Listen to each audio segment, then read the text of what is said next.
آج آپ کو واقعہ سناتے ہیں کاملین کی خداداد بصیرت۔ سب سے پہلے آپ سے گزارش ہے ہمارے چینل کو لازمی لائک کریں اور سبسکرائب کریں۔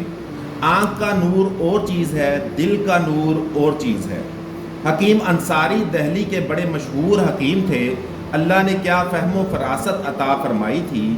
اندھے تھے لیکن حکمت کا کام کیا کرتے تھے۔ ہاتھ دیکھتے تھے اور مریض کے مرض کو پہچان لیا کرتے تھے۔ آنکھ سے دیکھ نہیں سکتے تھے، نہ چہرہ دیکھ سکتے تھے، نہ رنگ دیکھ سکتے تھے، نہ زبان دیکھ سکتے تھے، مگر اللہ نے وہ فراست عطا کر دی تھی کہ صرف ہاتھ سے نبض دیکھتے اور پوری مرض کو پہچان لیا کرتے تھے۔ بڑے مشہور حکیم تھے۔ اگر دوسرے حکیموں سے مرض قابو میں نہ آتا تو مریض ان کے پاس جایا کرتے تھے۔ ہمارے سلسلے کے ایک بزرگ خواجہ محمد عبد المالک صدیقی رحمہ اللہ فرماتے ہیں، مجھے شوق ہوا کہ میں بھی ذرا ان حکیم صاحب کو دیکھوں۔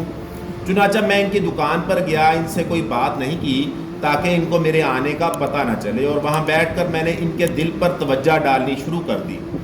کچھ دیر گزری تو میں نے کہا، اچھا اب دل کی بجائے روح پر توجہ ڈالتا ہوں۔ جب میں نے اس پر توجہ ڈالنا چاہی تو وہ فوراً بول اٹھے، نہ حضرت آپ میرے دل پر ہی توجہ کرتے رہیں، اگر یہی بن گیا تو سب کچھ بن گیا۔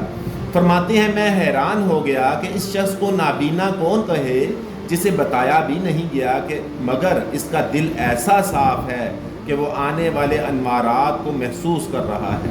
اللہ اکبر۔ یہ واقعہ حضرت مولانا مفتی تقی عثمانی صاحب کی کتاب عامل کامل سے لیا گیا ہے۔ بہت شکریہ۔